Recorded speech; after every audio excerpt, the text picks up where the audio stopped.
Hi everybody, this is Dr. Michael Guarnaccia from Pinnacle Fertility here in New York City. And today I wanted to reach out to those couples who are concerned about not being able to get pregnant. So essentially, why am I having problems getting pregnant? And I'd first like to discuss what we consider the optimal timeline to attempt getting pregnant on your own versus when it's best to seek out the care of an infertility specialist. Classically, in women under 35 years old, it's expected that it could take up to 1 full year to get pregnant in an otherwise healthy couple.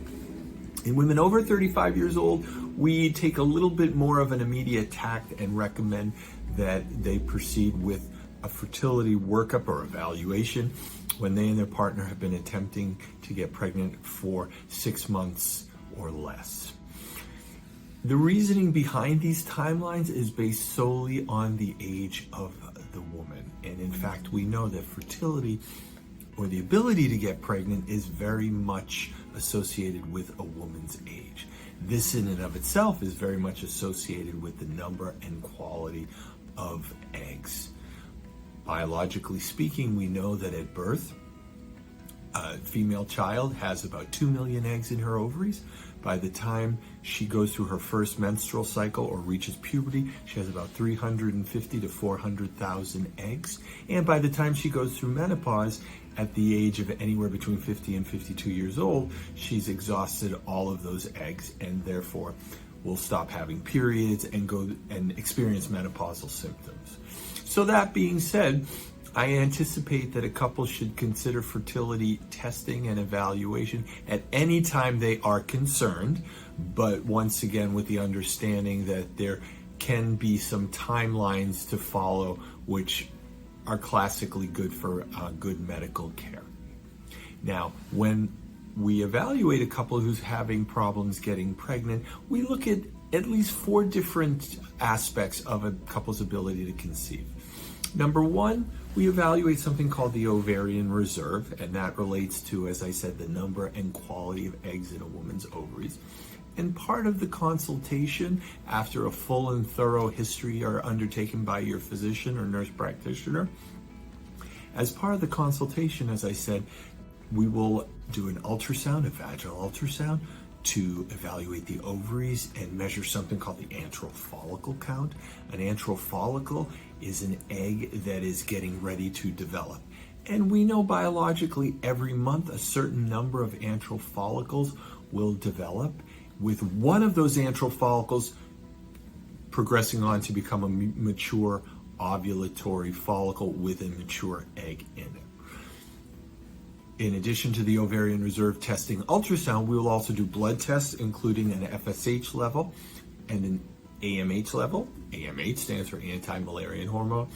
These 2 blood tests will supplement the ultrasound as a way of evaluating the number of eggs or quantifying the number of eggs in a woman's uterus. So that's what we call the ovarian reserve testing. Additionally, we'll want to evaluate other hormones. The thyroid hormone is important in the body for a well-functioning reproductive system.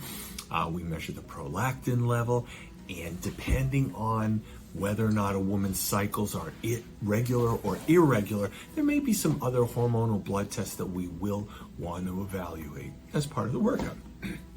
Additionally, we'll want to look for something called anatomic factors. Now, what does that mean?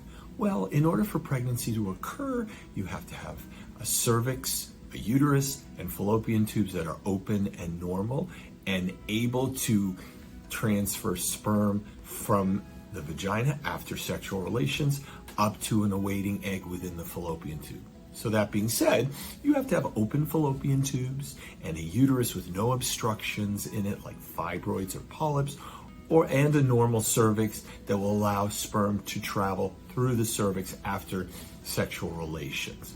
So that's the anatomic factor.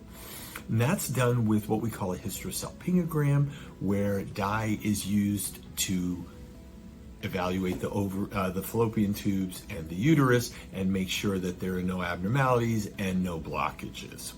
Additionally, when you're undergoing that first ultrasound during the initial consultation, we'll be able to evaluate the uterus for any growths, such as fibroids or anything that may obstruct the fallopian tube. So that's an anatomic evaluation. Thirdly, and concurrently, we'll want to evaluate the male partner in terms of his medical history, ascertaining whether or not he's on any medications that could have a negative impact, or has a history of smoking or heavy alcohol use that also may have a negative impact on sperm number and function. As well, the classic way to evaluate the sperm is through a semen analysis. Semen analysis looks at the sperm count, how the sperm are swimming, and how they're shaped. So that's called motility, how the sperm are swimming; morphology, how they're shaped. So a standard semen analysis will look at those parameters, and there are ranges of normal or abnormal that we expect to find.